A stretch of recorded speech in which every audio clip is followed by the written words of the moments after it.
Siapapun yang berinfak dari pendapatan haram, maka itu hanya akan menambahkan baginya hukuman di neraka nanti. Karena gunanya, misalnya orang korupsi atau uang manipulasi data atau mencuri, terus dipakai umroh atau haji, nggak diterima umroh hajinya, hanya akan menambah dosa buat dia. Begitu dalam hadis dijelaskan. Saya pernah jelaskan teman-teman, harta itu ada 4. Yang terbaik adalah sumbernya halal, dikeluarkan pada yang halal. Itu yang terbaik. Misalnya antum kerja dari sumber pekerjaan halal, antum jeli sekali memperhatikan, ini benar nggak halal? Oke, saya kerja. Setelah diterima, kita keluarkan pada yang halal. Pakai kebutuhan kita pribadi, buat istri dan anak, buat istirahat keluarga, bakti orang tua, bangun masjid, apalah yang bermanfaat. Ini yang terbaik kedudukan harta. Yang kedua adalah setengahnya baik, setengahnya buruk. Baik karena sumbernya halal, tapi buruknya dia infakkan di yang haram. Dia pakai zina, dia pakai judi. Jadi setengahnya pahala, setengahnya dosa. Makanya dalam hadis tentang tidak akan beranjak kaki seorang hamba pada hari kiamat sampai ditanya 4, umurnya di mana dia habiskan, kemudian masa mudahnya, di mana dia pakai, hartanya di mana dia dapatkan, di mana dia keluarkan.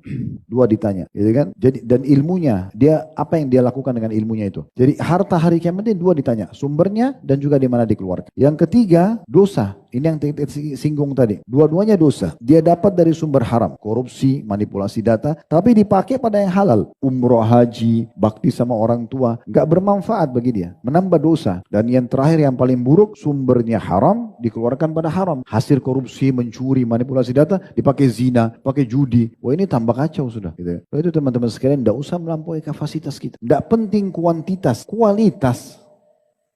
Judul full kajian di YouTube.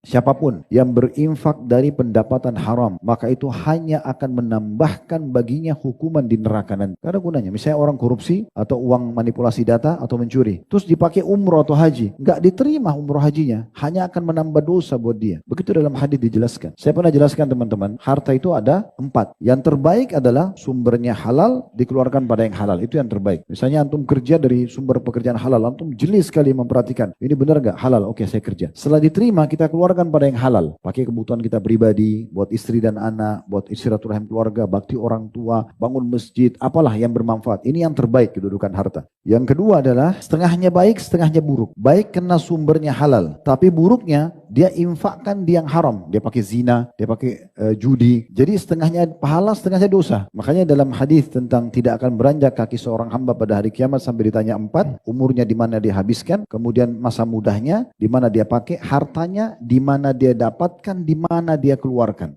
2 ditanya, gitu kan? Jadi dan ilmunya, dia apa yang dia lakukan dengan ilmunya itu. Jadi harta hari kiamat ini 2 ditanya, sumbernya dan juga di mana dikeluarkan. Yang ketiga, dosa. Ini yang singgung tadi. Dua-duanya dosa. Dia dapat dari sumber haram, korupsi, manipulasi data.